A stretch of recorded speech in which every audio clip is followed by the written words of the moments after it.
Start this meeting at 5:32 p.m. I'll start with the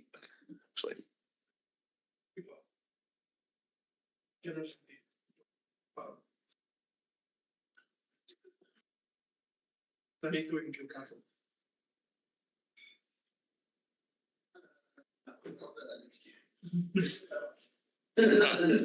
I'll start with the Acknowledging Country. The Curtin Student Guild pays their respects to the Aboriginal and Torres Strait Islander members of our community by acknowledging the traditional owners of the land on which the Bentley campus is located, the Whadjuk people of the Noongar Nation, and on our Kalgoorlie campus, the Wonkatha people of the Northeastern Goldfields. We acknowledge and respect their continuing culture and the contributions they make to the life of this university, city, and this region. I'll start with I'll go with attendance. Members present, we have Nicole, Tom, Lorian, Cooper, Dylan, myself, Mitch, Morgan, and Tussin. Apologies we have from Razan, Bridget, and Rabab. I believe that is everyone, and yeah, anyone else would be absent. 3, I'll move on to any disclosure of any potential or perceived conflicts of interest. If there are none, I'll then move on to the minutes of the previous meeting, item 4.1. And the motion reads that the Representation Board approves the minutes of the previous meeting held on the 23rd of the 10th, 2025 as a true and accurate recording of these proceedings. Is there anyone that has anything they'd like to say about this? If there's any issues with the minutes? If not, could I get a mover? Tom? And a seconder? Morgan? Awesome. All those in favour? Against? That is carried. I'll now move on to item 5. There are no matters arising. And in item 6, there is no items for discussion. I'll move on to item 7, which is public question time. Yes.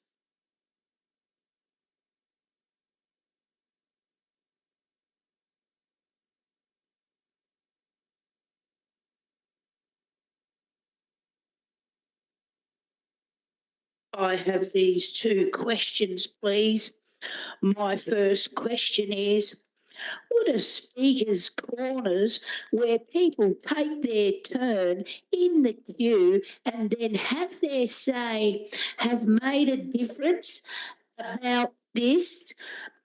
In Western Australia, all positions in the 2025 NTEU elections were elected unopposed, except that some positions in that 2025 NTEU election in Western Australia had no candidate.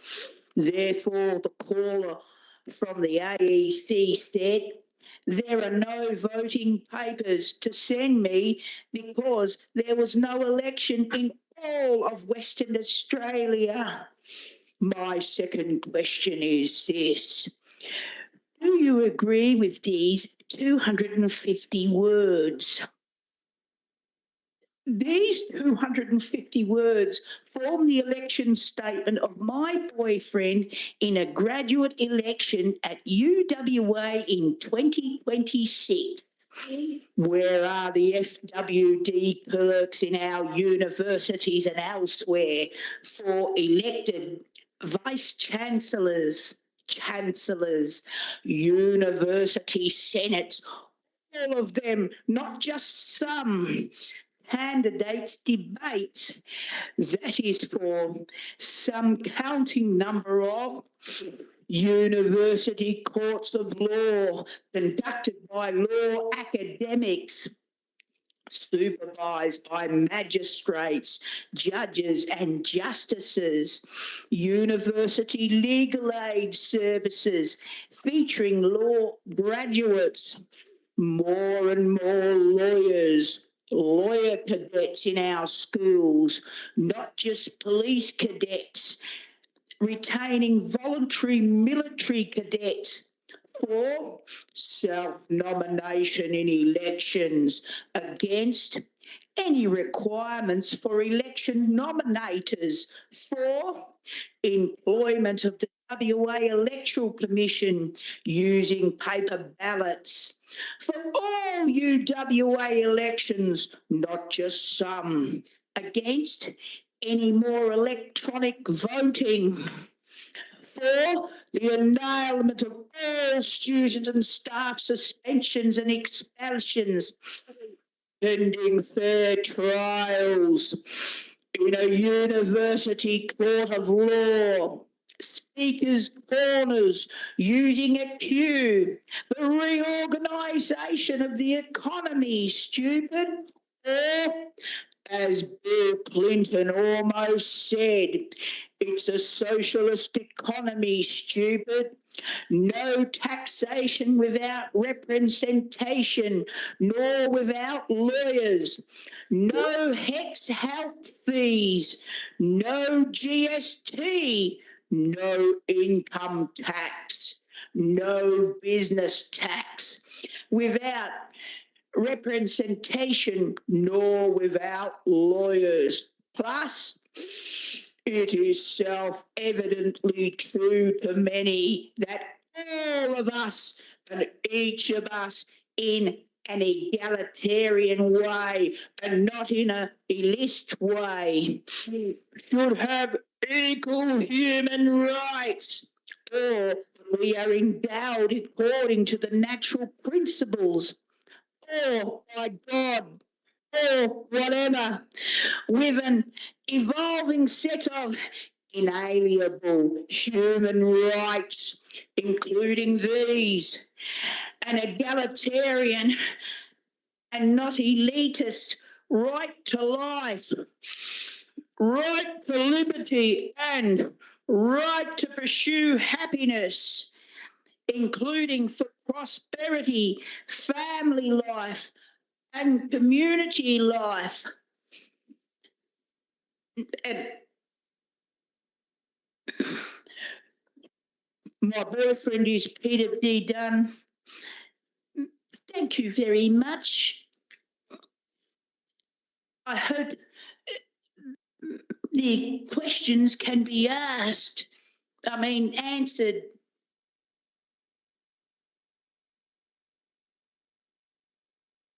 Is anyone? Dylan. I'm not sure, thanks Julia, I'm not sure whether Speaker's Corners would have made a difference in the NTU election. I would say the best place to ventilate that is with the NTU if you or your boyfriend is a member of the union. I'm unsure if I do agree on all of the ideas on tax reform, but I do agree with the idea that the university should be more accountable to its community. So I think in a broad sense, I'm certainly agreeing that there should be changes that are made, and the Guild's been engaged with the government on some of these. I think there's some good steps in the right direction. I'm not sure whether I would go as far as we're suggesting here, but I think it's worthwhile having that discussion, and I think it's worthwhile food for thought, and I'll take it on advisement and think a little bit further on it. Julie? Thank you. Yep. Awesome. Are there any other public questions for public question time? If not, we'll move to reports, starting with item 8.1, which is the President's report. That is submitted. Dylan. Thank you, Chair, and congratulations on your tenure as Vice President Education and Chair of this most esteemed body. First of all, before I go into broader sort of remarks, I just wanted to outline, sort of speaking on the union and NTU, that the Guild does stand in solidarity with the NTU Curtin branch and its members who undertook protected industrial action last week, which included a half-day strike from 12 p.m. on Wednesday, the 5th of November. The Guild recognises that the decision by staff to take industrial action is never made lightly, and that it followed long-standing concerns about excessive workloads, insecure employment, and falling real wages, issues that have directly undermined staff wellbeing and the quality of education that students receive. At the last representation board, we discussed the decision from the Fair Work Commission, where they recently confirmed what students and staff had known for years, that Curtin staff workloads are directly impacting the quality of learning and feedback for students. This is not just a workplace issue, but this is an education issue. Curtin staff are at the heart of this university alongside students. Every lecture, tutorial and piece of feedback comes from the hard work and dedication of professional, academic and casual staff who keep this place running. When their working conditions deteriorate, so does the student experience, and the Guild firmly believes that secure, fair and respectful employment conditions are essential for maintaining the standards of teaching and learning that students expect and deserve. And we call on Curtin University senior management to engage constructively with staff and their union and work towards a fair agreement that supports both employees and students. Industrial action is never ideal, but it is lawful and it is an important way for workers to demand better. And the Guild supports the staff who took part in the action. We provided a barbecue there. Thank you to the representatives that came along. I also spoke at the rally and we stand firmly with them as bargaining continues. Students and staff deserve a university that values people as much as buildings, and the Guild will continue to stand shoulder to shoulder with those fighting for that vision. Now, I want to say thank you. Thank you to everyone in this room, every rep, officer, volunteer, staff member who's thrown themselves into this work. You have shown what the gold standard, as the Education Minister said the other day, of what a strong independent student union looks like.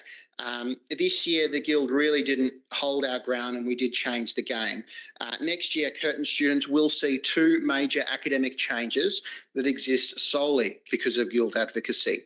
The long-awaited return of a second tuition-free week each semester is happening, and we are one final tick away from introducing universal 11:59 p.m. submission times.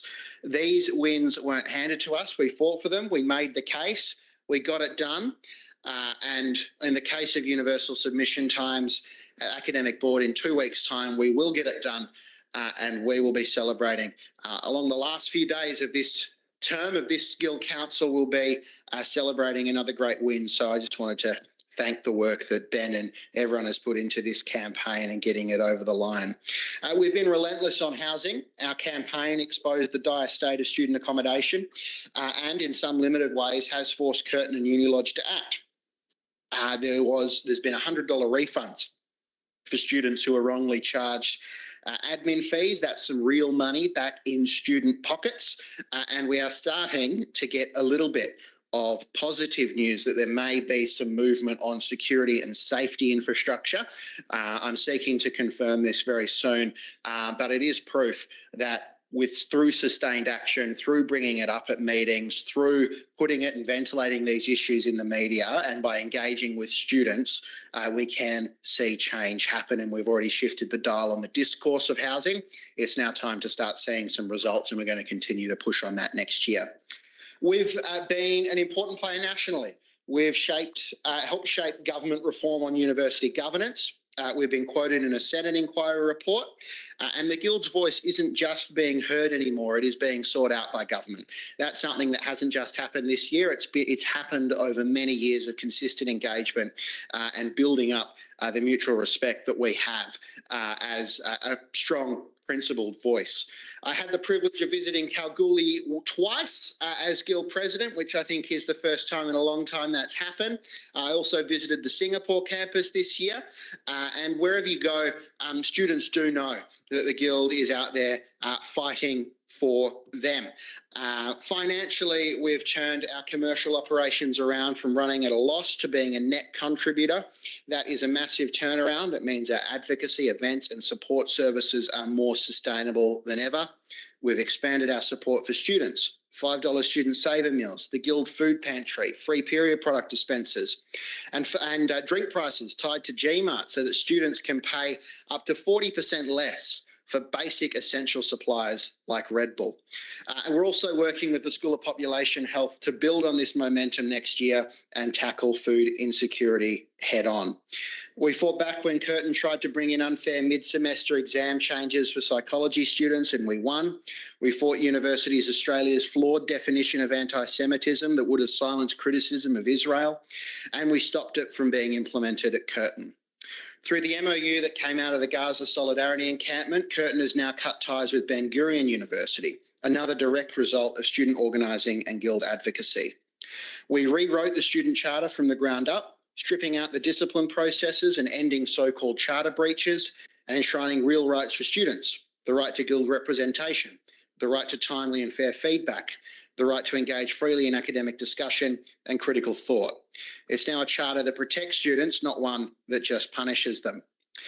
We've built new things too. We've got our brand new student kitchen, the new clubs hub, and the long-term precinct plan that will keep expanding spaces for collectives, clubs and our community. The Guild Council introduced a new strategic plan that sets a clear and ambitious agenda for the next 3 years, and we've brought Guinness to the TAV, which may just be the best morale win of the lot. We've defended and expanded funding for clubs. We're growing and funding for student assist grants next year. There are more clubs, more events and more students getting involved than ever before. We're pushing back against a proposed merger of WA's universities. We're standing for independence, diversity and a student voice. And we've also just recently announced, delivered real change on transport and parking. There will be a free parking week in 2026. There will be an expansion of food for fines. There will be a continuation and expansion of overflow parking, new parking capacity, a live parking dashboard and improved Curtin Access bus service, shuttle services as well. And when the Federal Education Minister, Jason Clare, visited the Guild this week, which is their first stop on campus, it was recognition of who we are, which is that we're an important player in this university and in the national conversation about higher education. We are respected, we are listened to, and we are powerful. Now, every single one of these wins belong to you, to this community that believes in student power. We've proven that when we're organised, when we're united, and when we refuse to back down, we can change things. So at this last meeting, I just want to take a moment to celebrate what we've done. For those continuing next year, we're going to continue to work hard, and for those not, you've got a very well-deserved break ahead of you. The Curtin Guild is stronger than it has been in a very long time, and I do firmly believe that the best is still ahead, and I'll be seeing you all tomorrow at Passam Alam. Thank you. Thank you, Dylan. Are there any comments towards Dylan's report? Any at all? Yes, Mitch. Dylan, I'd like to congratulate you on a wonderful year. You've achieved so much as Guild President. I look forward to seeing what you can do next year. Don't you go glazing me, Mitchie. No, thank you. I also just wanted to say on this note, this is Mitch's last meeting of the Reps Board. And Mitch has been a mainstay at the Guild for a long period of time. He may have been fishing for this in that, in glazing me, that I will return the glaze. But Mitch has been a mainstay in the Guild for a very long time, and has contributed so much, not just towards postgraduate students, although he's been a fierce advocate in that area, but has contributed so much for students right across this university, was instrumental in negotiating the MOU we spoke about just before, in making Curtin stipends for PhD students above the poverty line, but also now the highest in the state, which is a great achievement. So Mitch will be very much so missed going into next year.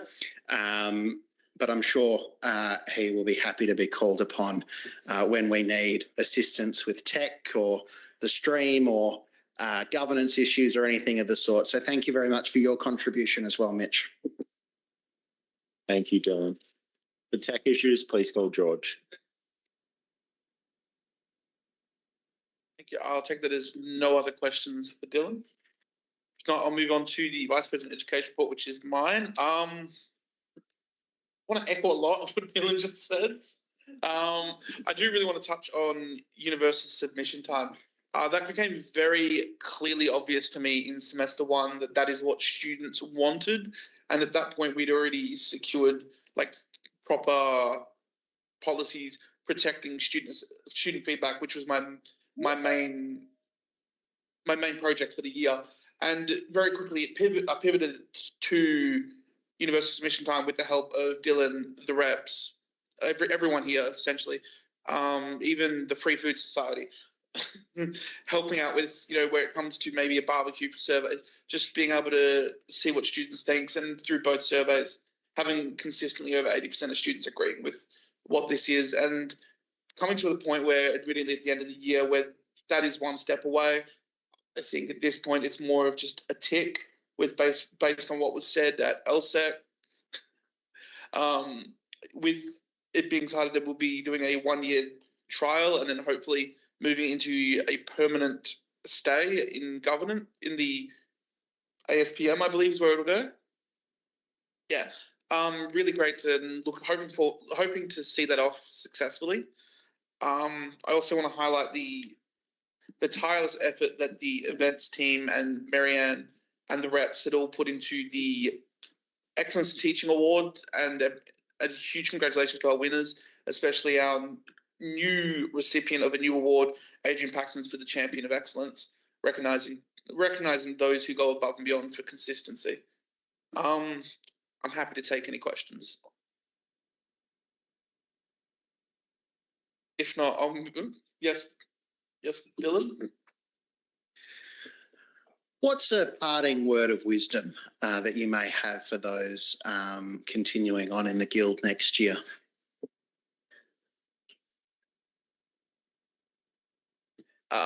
Keep it on. I'll now move on to item 8.3, which is the Sustainability and Welfare Vice President report, which was submitted. Are there any comments that anyone wants to leave to this report? If not, we'll move to the Faculty of Business Law representatives and KPIs. Nicole. I'll take my report mostly as read in terms of my KPIs.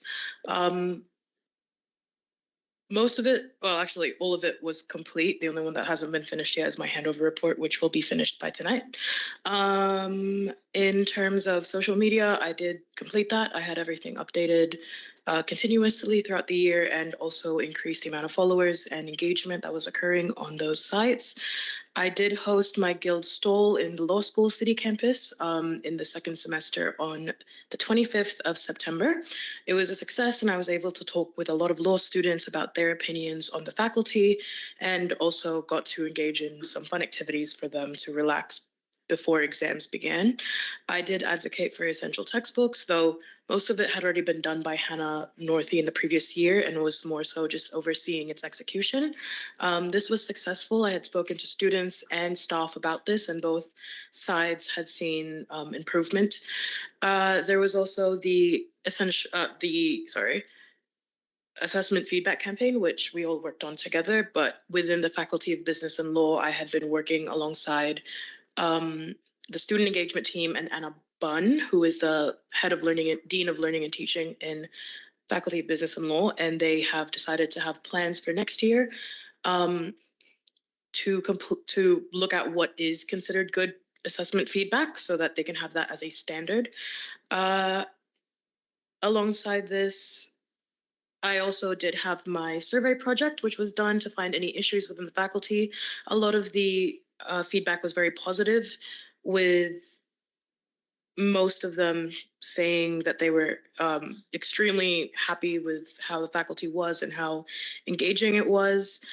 There was a few things that were noted, which I sent through to the student engagement team, as well as Anna Bunn. But yeah, the investigation of Blackboard content is currently on pause because of the fact that they are considering not using Blackboard anymore. So that's on pause, but I did get from student feedback what they wanted to change within Blackboard, what issues they had with it, and what they could improve on. But yes, that is my report and my KPIs, and I'm willing to take any questions. Thank you, Nicole. Are there any questions for Nicole's report? If not, I'm going to echo what Dylan said. As you were outgoing, could you leave us with a quote or some words of wisdom? Good work, team. We did it, boys. I'd like to note that Bridget has joined via mobile in Europe at 5:57 p.m. Buongiorno, Repsport from Italia. I currently have tonsillitis. I'm very jealous. I will move on to the. I will move on to the next report, which is the Faculty of Science and Engineering representatives report and KPIs. Cooper. Yeah, I'm happy to take mine mostly as read. I forgot my notebook. I had my meeting with the faculty of with Daniel Southam just this week, so it didn't make my report. There might be some upcoming issues in science and engineering that I'm not going to be able to assist with. A big one is science and engineering is struggling for capacity.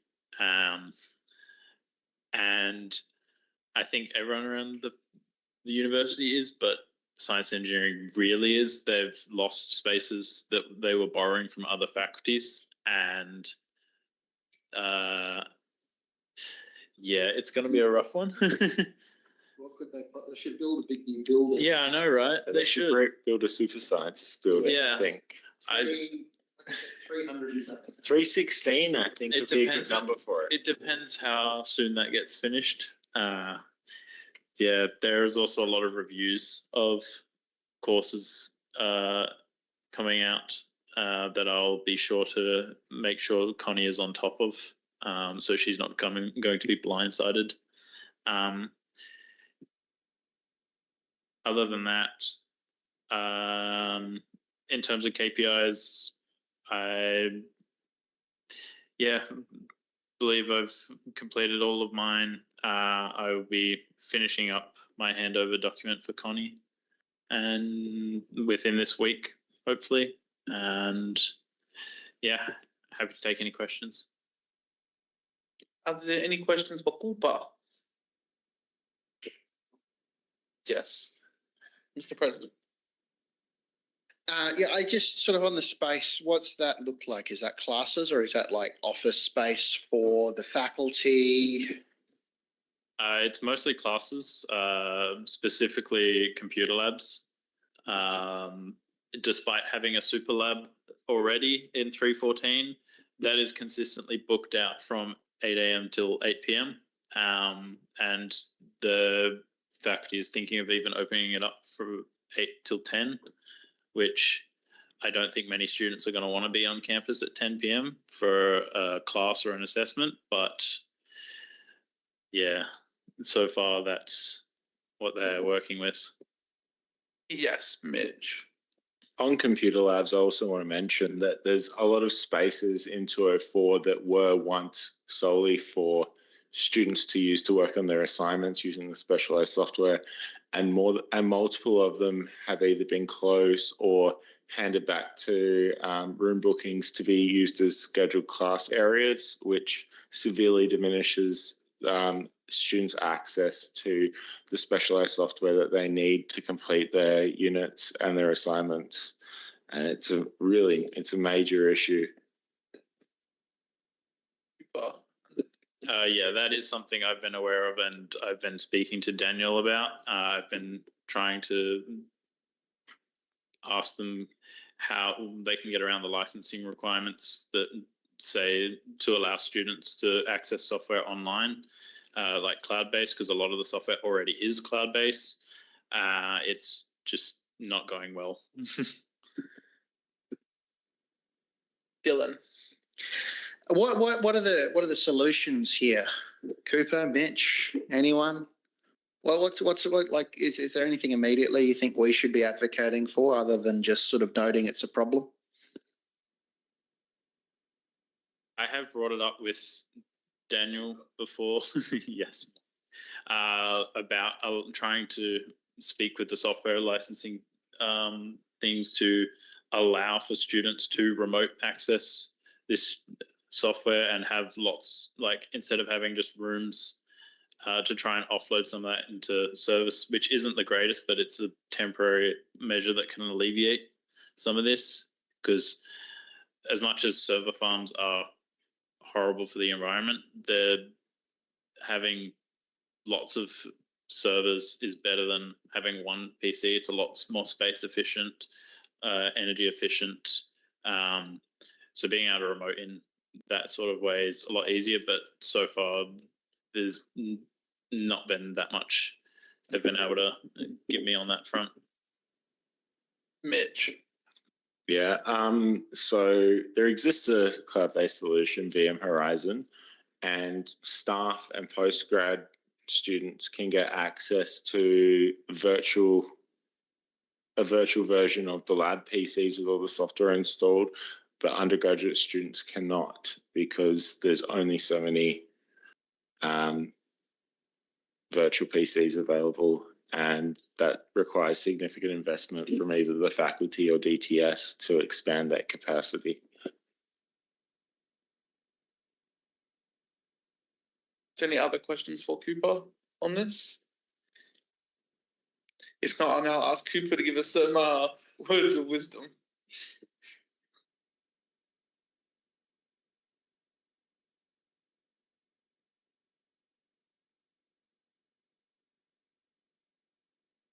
He's got nothing.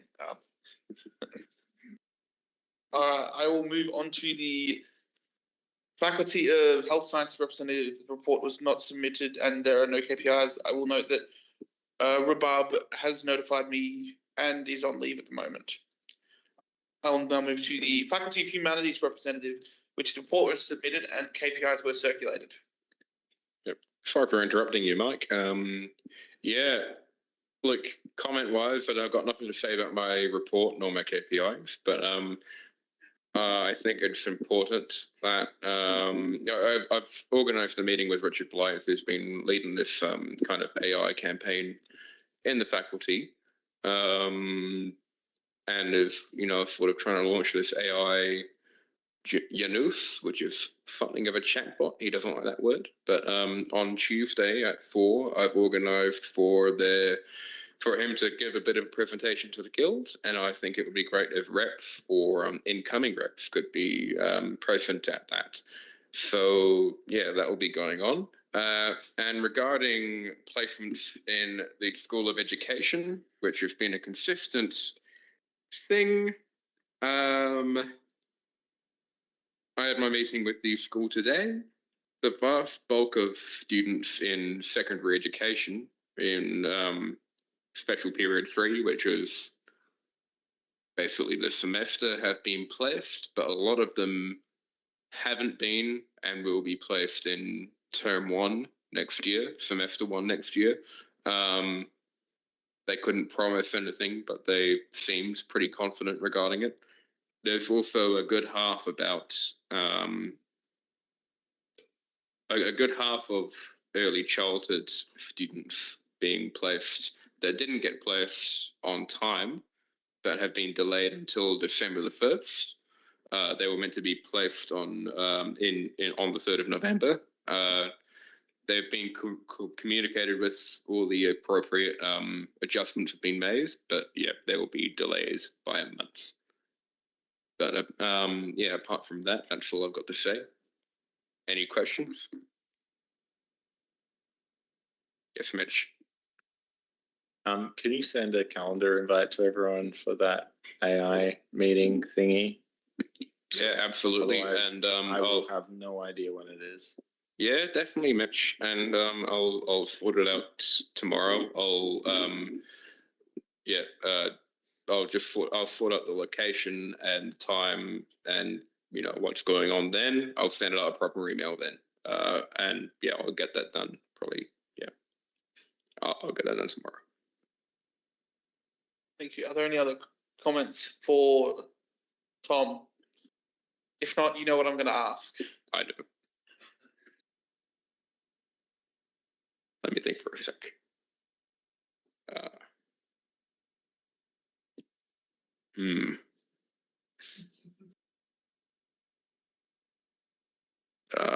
My advice is keep fighting.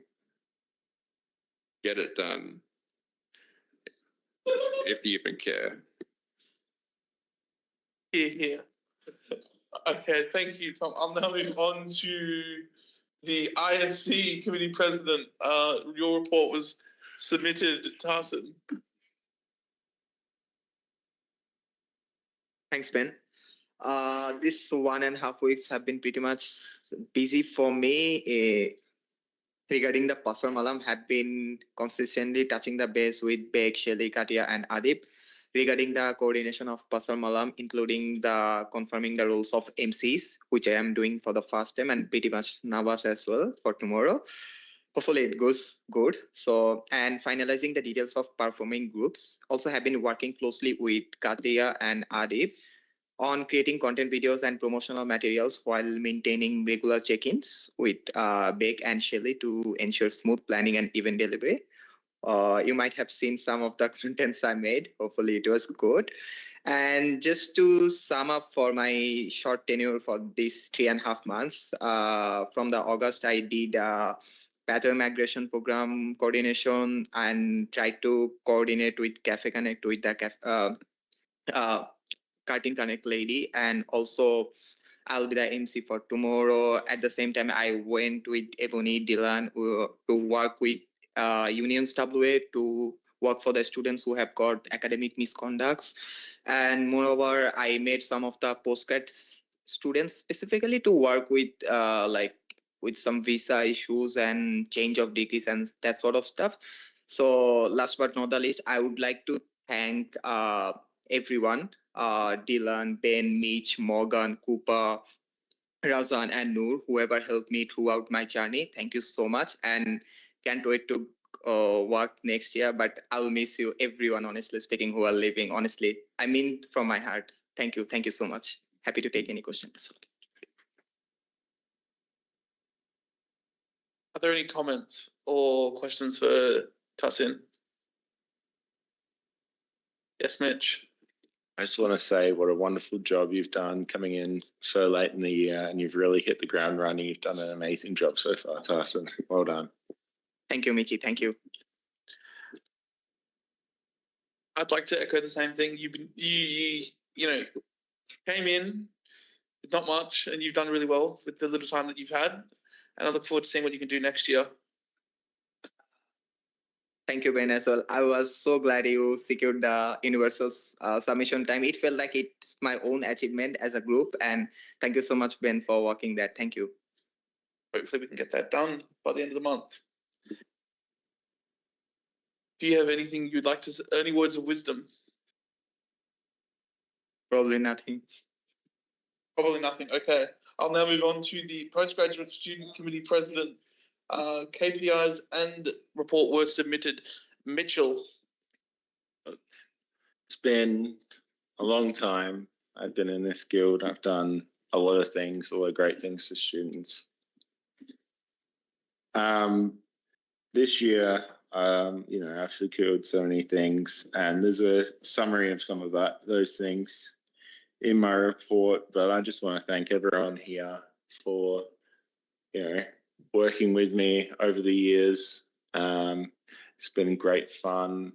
I've learned a lot, many ups and downs, a lot of shouting, blood, sweat and tears gone into a lot of things. So it's sad to attend my final reps board, God willing.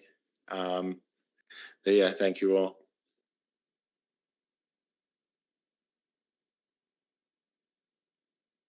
Thank you, Mitch. Are there any comments or questions for Mitch? If not, let's move. Mitch, I know you're an ideas man. What you've got an opportunity now to put on the record. I'm sure Marianne will type away. What do you envisage as the future of postgraduate representation here at the Curtin Student Guild? Look, I want more autonomy for the postgraduate committee. I want them to be able to do their own things. I want them, the roles as part of my committee, not just the PSC president, to actually be actively involved in representation, organising events, getting stuff done. And not just for postgraduates, for all of the departments have more autonomy to hold events, to run campaigns without having to get approvals every 2 seconds for an executive to spend money or organize something. You know, there should be more freedom. And yeah, that's what I want to see. Thank you, Mitch. All right, I won't ask for any words of wisdom because that's constantly what you give us, whether we ask for it or not. Yes, everything Mitch says is wise. All right, I will move on to the queer officers report. Morgan, your KPIs and report was submitted.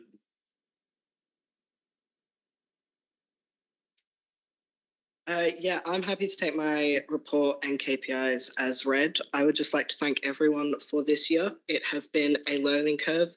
There have been lots of ups, a few downs. I'd like to think, you know, for the most part, the gays should be happy. There's the new SDI self-test vending machines coming in, the Guild Student Ally training due to start next year, the continuation of the dead naming and the We All Need to Pee project. But yeah, happy to take any questions. Are there any questions for Morgan and their report? Dylan. Morgan, I just wanted to basically ask how you do it all, because I think that in terms of a year-long sort of commitment from the reps, I think you're an exemplar in what being a good officer is here at the Guild. So you've been a very hard worker and you've achieved a lot for the queer community here on campus, but also for students more broadly as well. And I think that the Guild's really lucky to be having you step into the role of VPSW next year. I'm really looking forward to working with you on that because you are just great in terms of what you can achieve, what you can accomplish, how you go about it. So it's been fantastic watching what you've done this year and really looking forward to working with you next year. Sorry, what was the question again, Dylan? No. I said, how do you do it? How do you do it? You keep it light, you keep it breezy, you don't have a work life. Work-life balance. That's how it goes. Would you like those to be your words of wisdom? Most definitely. Okay. Are there any final questions for Morgan then? If not, we'll move to the Women's Office report. Bridget is no longer with us. Oh, me. Okay. If there's any comments that anyone would like to make for Bridget. If not, we'll move on to the Accessibility Officer's report. Lorian, that was submitted and your KPIs were submitted. So it's been quite a big year for accessibility at Curtin, starting off with the CAP plan review earlier in the year that's leading to hopefully some real change for students. Currently, we're definitely seeing some initiatives and progress in the right direction with updated training for staff members. Hopefully that's something that the university would be able to make compulsory, but that's a problem for future accessibility officers and other people working in the space. We also saw the this year Curtin celebrated Disability Pride Month for the first time, which hopefully they'll continue to do so in the future. In terms of things that I've done, the Guild introduced the accessibility matrix, which is a great step forward to helping improve awareness of accessibility information about Guild events. I released a sort of guide to accessibility to try and improve awareness of accessibility initiatives on campus, which was quite popular, I would say. I think I ordered 50 at the start of the year and then another 25, and they've all now either been handed out or are in the accessibility room. And I also was able to go through the data collected last year by Feliz around accessibility to produce the report on accessibility experiences at Curtin, which will hopefully be very useful for Mia next year in advocating for accessibility at Curtin. Thank you, Lorian. Are there any questions or comments for Lorian? If not, I'd like to ask for some words of wisdom. Keep it simple, stupid. Very fair. And the higher education development reports were submitted. Yes, but they haven't been distributed yet. Yeah. I'm sure they will be circulated at a later time.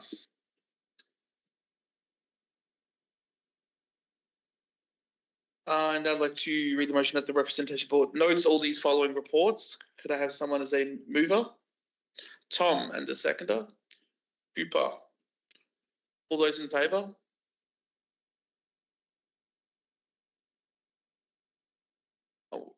All those in favour of this motion that the representation board notes these reports? Okay. That is unanimously passed. And that the representation board notes these KPIs. Can I have a mover for that? Morgan, and then Tom to second. All those in favour? That is passed unanimously. I'd like to now move on to item 9, which is items for discussion and resolution, starting with 9.1, the reinstatement of the Queer Department Discord. And the motion reads that the representation board recommends the Curtin Student Guild immediately reinstate an online space for students under the queer umbrella to socialise and share resources and support. This is moved by Lorian, and for the sake of conversation, I'm going to second this. As a submitter of this motion, Athena, would you like to speak to it first?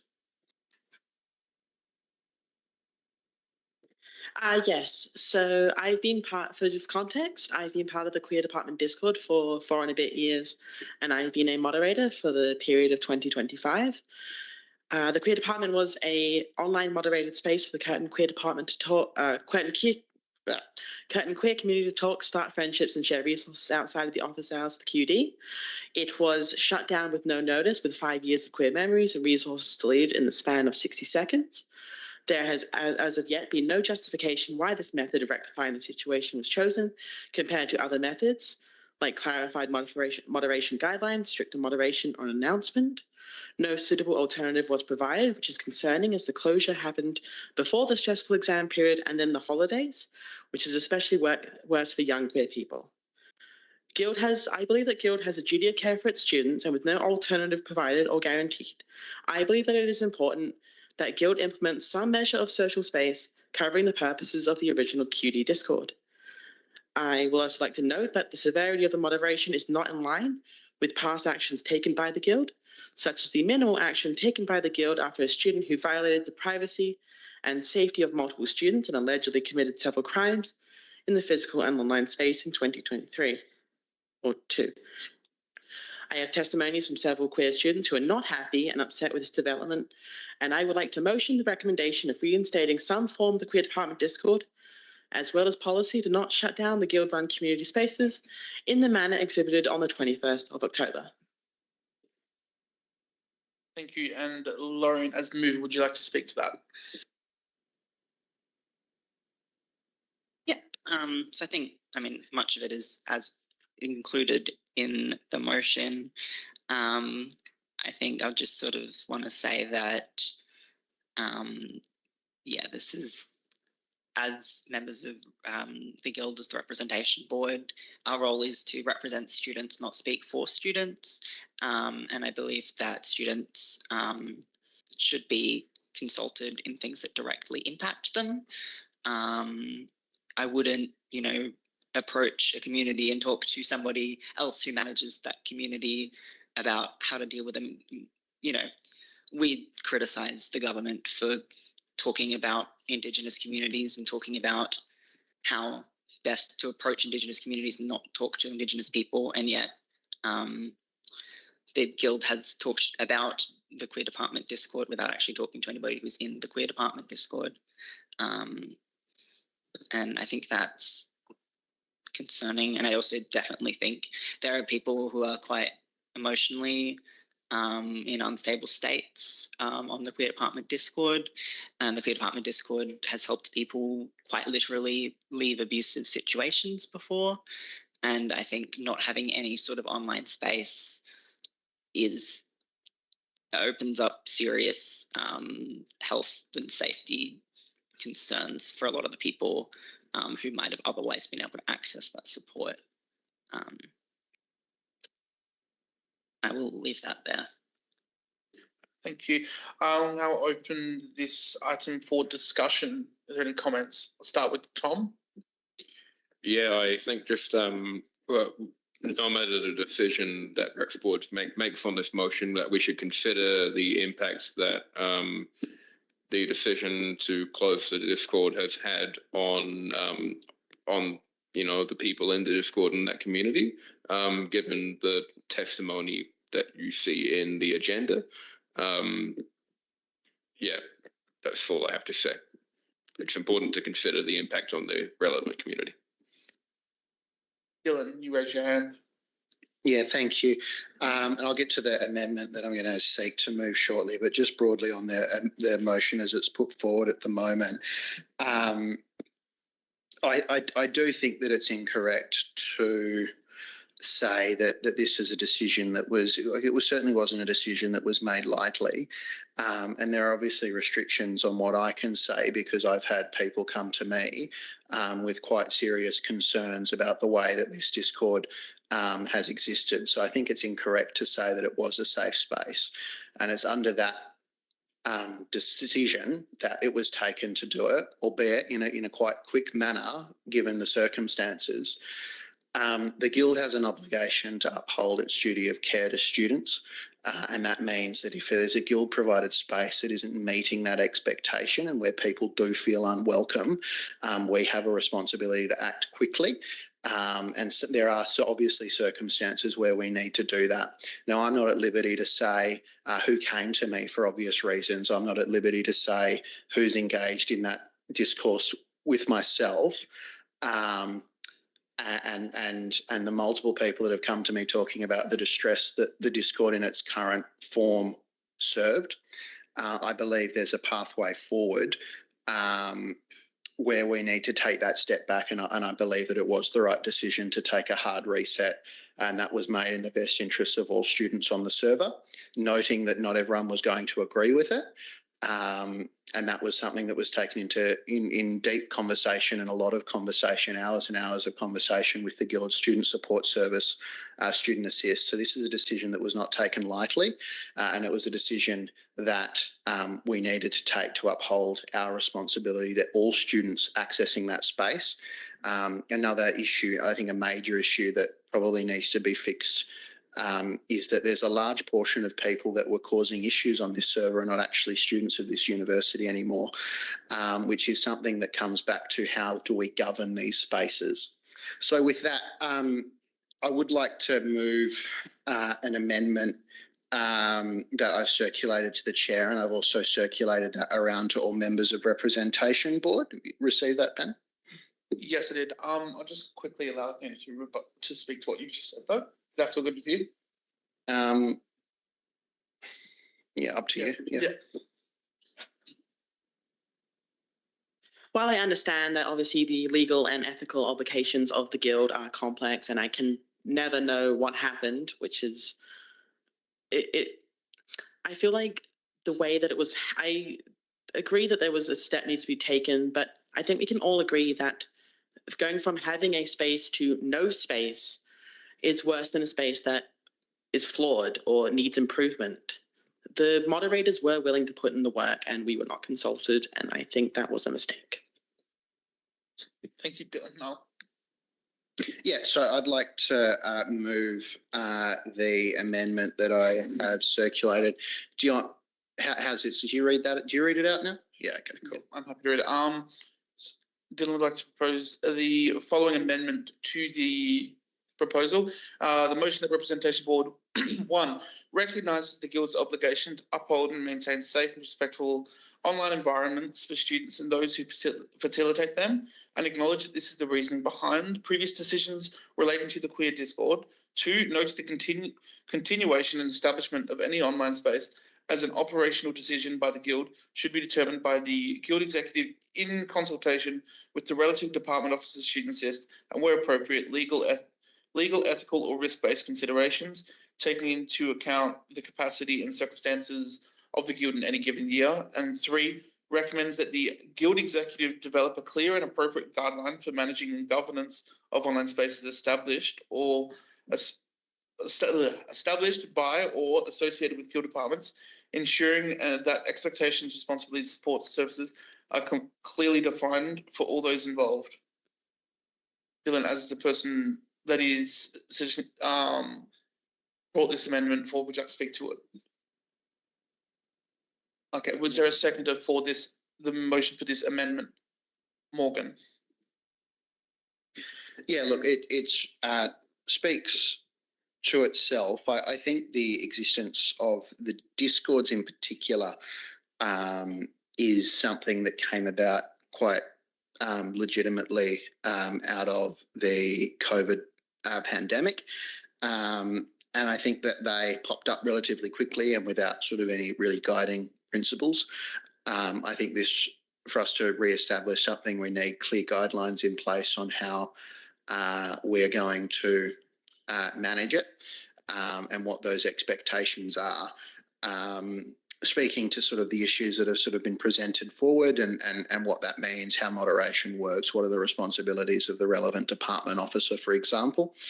And then also, you know, not necessarily, and making this clear that it's for all online environments, because I don't believe that necessarily the platform, of Discord will work in all circumstances and in all contexts, and necessarily be received by that relevant community in that manner. So there's certainly different ways that we can explore this as well going forward. And we need to make sure that the platforms that we use are fit for purpose, that they allow for adequate moderation, and that there is a vetting process for people coming into the server, as well as a process for where moderation needs to occur and what circumstances that takes place. That doesn't exist at the moment. And that needs to happen before we're to establish something new, is what this motion essentially is saying. And I think that's a fair, reasonable pathway forward.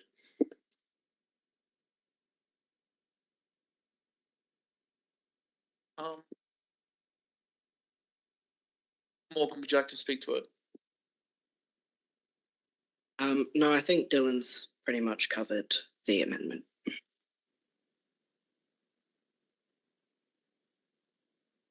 Would anyone else like to speak towards it? Nicole?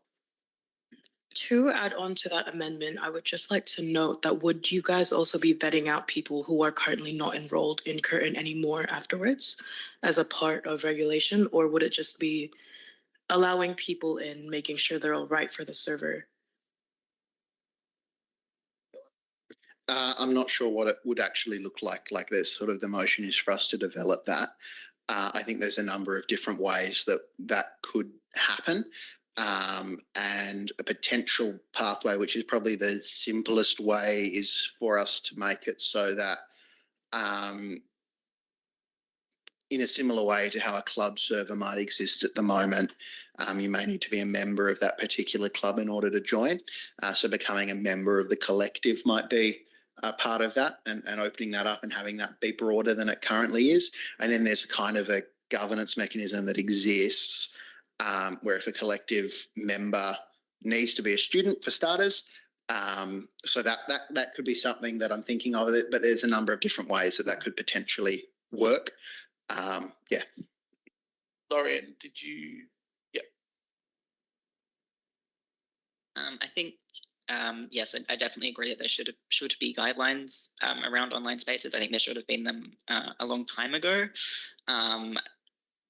They probably would have hopefully have averted these issues. They should have been put in after the incidents occurring several years ago that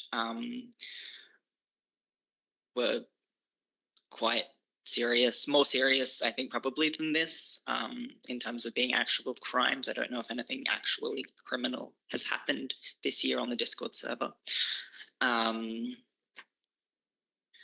Unfortunately, it happened to someone I was close to, and they had to leave Curtin because of it. And yeah, so the mishandling of the guild over that previous issue is something that is very close to me as a really unfortunate and sad incident.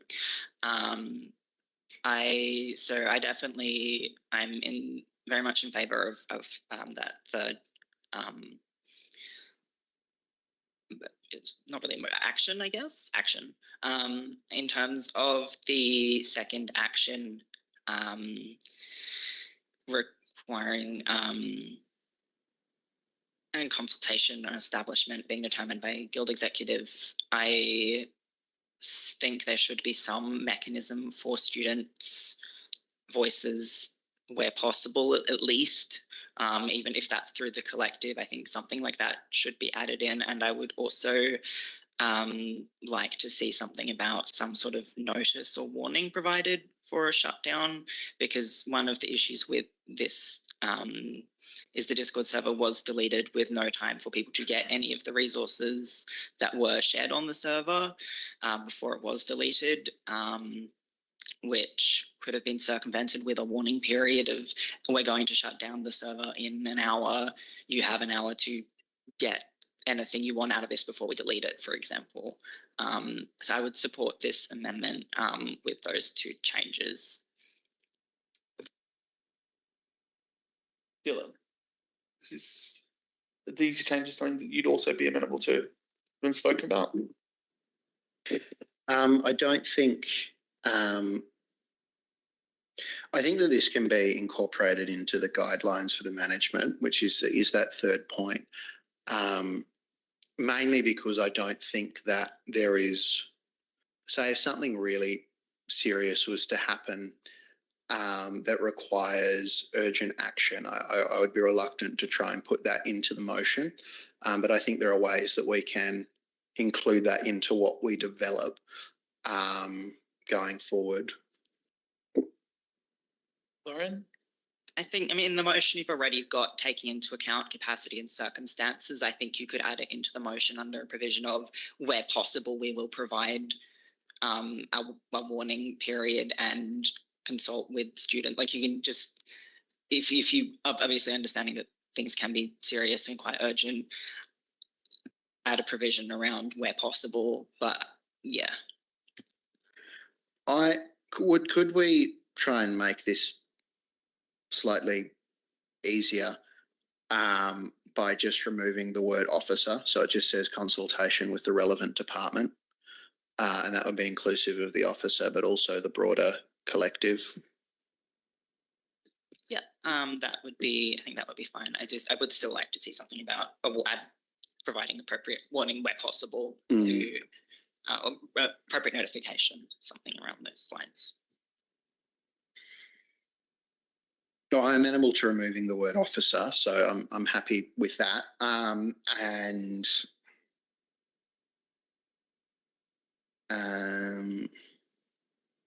yeah, I'm unsure around the warning side. I'm happy to put that into the guidelines. Yeah, guys don't know how we define right now on the fly what appropriate warning is and things like that. But we could probably make a decent argument that would also fit into, what the appropriate risk-based considerations are anyway around a decision. Athena, your microphone. Oh.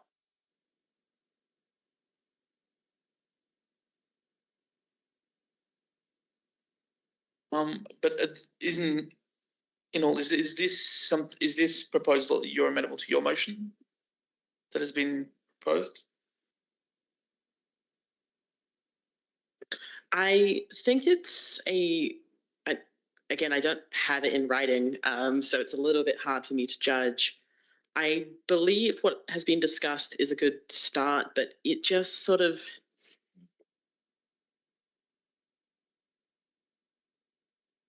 sorry, I'm just trying to think of the proper word. It's feels sort of like it's not taking into account the experiences and the point of the queer department Discord. And it does feel like that these decisions are being made by people who have not used the Discord, who have not benefited from it. And I really think that this would be better, like with what Larian said, but it needs to work with the queer community at Curtin, because if decisions are made for a community without consulting that community, problems will happen, mistakes will happen, and incidents like this will happen and the community will be blindsided. I do believe that there needs to be better wording around consulting the queer community at Curtin. I don't think that that decisions like this should be made behind closed doors. Laura. As a suggestion, a possibility is adding, currently the action reads, recommends the Guild Executive develop clear and appropriate guidelines. Could add something about Guild Executive alongside Student Assist and the relevant department.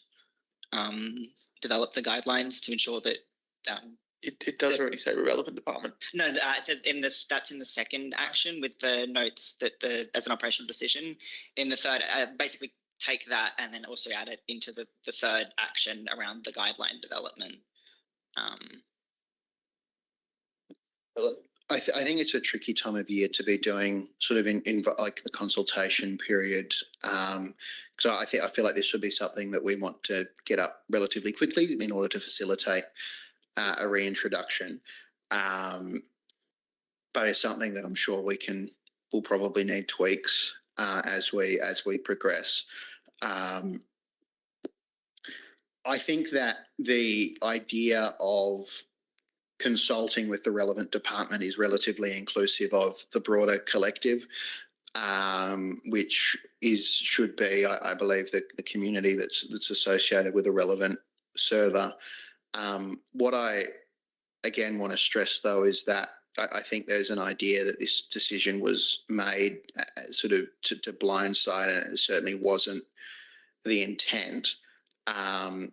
It was a decision made because we have had people come to us, with a lot of quite valid concerns about the Discord.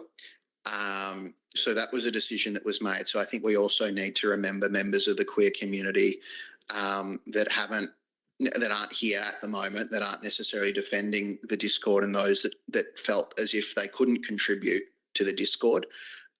Felt like it wasn't a welcoming community for them as well. So I think we owe it to them to make sure that we establish this. And I don't think the structures are in place at the moment to ensure that their voices are heard in this either. So I think we need to have some just simple rules in place that we can then build and grow on. And that will be work that we'll continue to do over the next year as well. Yeah. Is there any further discussion on this, Lauren? I think everybody's in agreement that we should have rules and guidelines. I think that's, I think we're all in agreement on that. I think currently just the issue, I guess, that's sort of coming up is I would like to see assurance that there will be sort of consultation and student involvement in sort of those guidelines. I'm not saying it needs to happen immediately. Like I'm not saying like, the Guild Executive can come up with draft and then students can consult on it later. I understand it's a bad time of year for consulting students, but it would be nice to have some sort of assurance in the motion that student voices are going to be considered at some point in this process, not just around sort of the continuation or establishment of an online space, around sort of the running of the space as well. Dylan. Yeah, I certainly note that. I don't think that's something that we can do at the moment. I think there's I think an incorrect view that students weren't consulted in this, and students wouldn't be consulted with the Student Guild. We're elected to make decisions sometimes, and sometimes they won't be universally loved by every student at this university. But that's the role that we've been elected to do. We certainly shouldn't be doing things that are outside of the interests of what students want, but sometimes difficult decisions need to be made. This was one of those difficult decisions. A lot of thought went into it, and I think that we will come out of this better, and I think we will rebuild it. But I think that that's something that's best placed with the Guild executive and the professional sort of experience of our staff and those areas at the moment, and the relevant Guild officers that we call upon in conducting that. There's nothing to stop the Guild executive engaging more broadly on that front, but I don't want to bind something, because I'm also conscious that there are other platforms that exist at the moment that aren't the Queer Discord that also require these rules to be implemented relatively soon. Are there any final comments to this amendment motion? Athena. Just really a closing comment, because I think we could discuss this all night and we will never leave.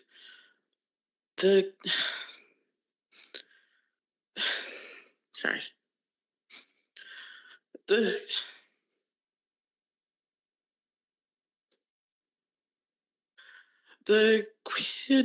reason that I'm here tonight is because of the friends and the community that I made through the Queer Department Discord. It was an early point in my journey of discovering being queer.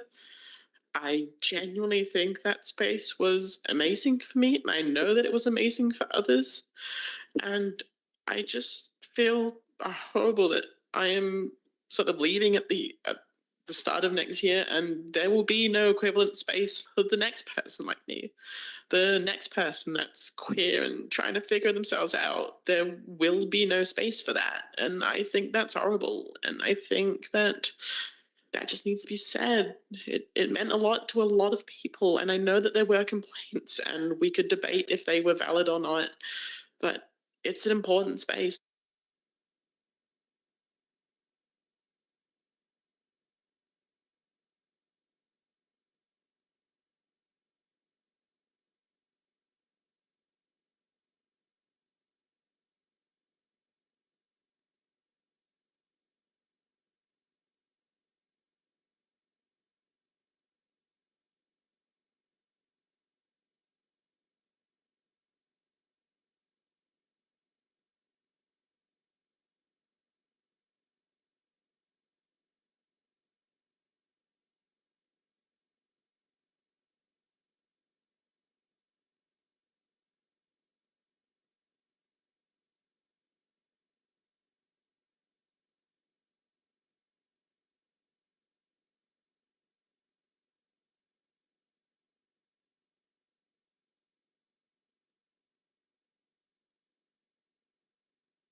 I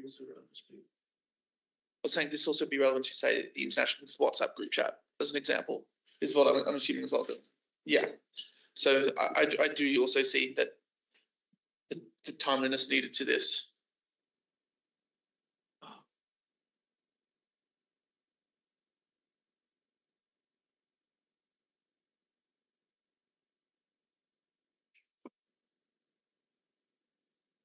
Okay. Awesome. We are back. If noting that, I'm fine to stop discussion there. Yeah, just in summary, it's a really important space, and I think that cannot be communicated by words for those people who have not had those queer experiences, and I think that needs to be taken into account. It's an important space, and it needs to exist for students to thrive. Okay, so this motion that I'm reading is to amend the current put motion, not for approving this motion. So I'll now say the motion of the amendment to read that the motion that the Representation Board 1 recognises the Guild's obligation to uphold and maintain safe and respectful online environments for students and those who help facilitate them, acknowledge that this is the reasoning behind the previous decisions relating to the queer Discord. 2, notes that the continuation or establishment of any space as an operational decision by the Guild should be determined by the Guild Executive in consultation with the relevant department and student assist, and where appropriate, legal, ethical, or risk-based considerations, taking into account the capacity and circumstances of the Guild in any given year. 3, recommends that the Guild Executive develop a clear and appropriate guideline for the management and governance of online spaces established or associated with the Guild departments, ensuring that expectations, responsibilities, support services, and clearly defined for, ensuring that expectations, responsibilities, and support services are clearly defined for all involved. This is moved by Dylan, seconded by Morgan. All those in favour? Against? That is carried. Now this moves to moving to the actual motion now, which is 9.1, that the representation board recognises. I don't have to read this again. I don't need to read this again. Am I able to get a mover for this new motion? Or do I just say them two? Okay, so that is moved by Dylan and seconded by Morgan. All those in favour?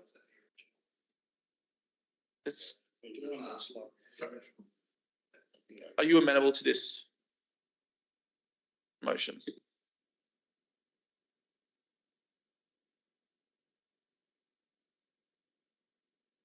Amenable towards it? Okay, so sorry, I can do. Do you want it like? Do you want to remain and move up? Yeah. So you move up. So yeah, the right watches. This is moved by Dylan, seconded by Morgan. Yeah, all those in favour? All those against? That is carried.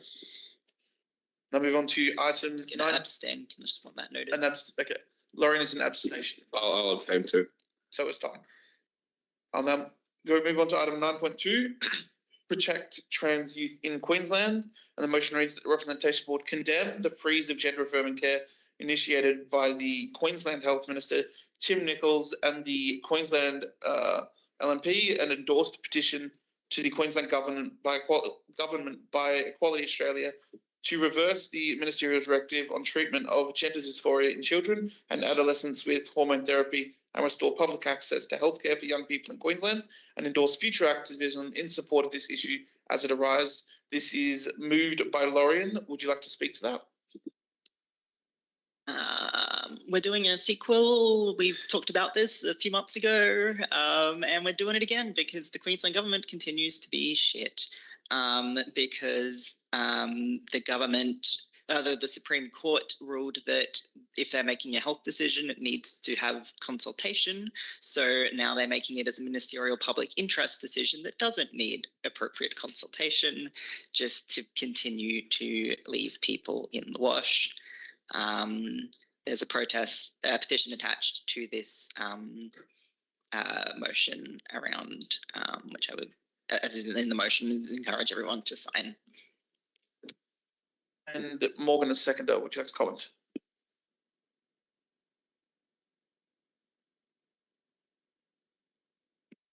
I did, but my throat is dry as anything, and I think if I keep talking, my voice might die. But I think Lauren covered it pretty well, and the Queensland government does need to do significantly better. Thank you. All those in favour of this motion?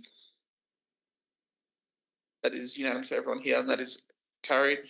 Move on to item 10, which is general business. Lorian? I'd like to a little exciting update from Monash University. They have ended their partnership with Woodside. They had a 6-year agreement. They've chosen not to renew it, so they will no longer be partnered with Woodside and are going to rename the building that is currently named after Woodside, which is great and exciting, and we should get Curtin to do that too. So that is good news. Is there any other general business? If not, move on to item 11, which is the meeting evaluation, which has been graciously done by Cooper Henwigson. Yep, thank you. alignment of the agenda and discussion.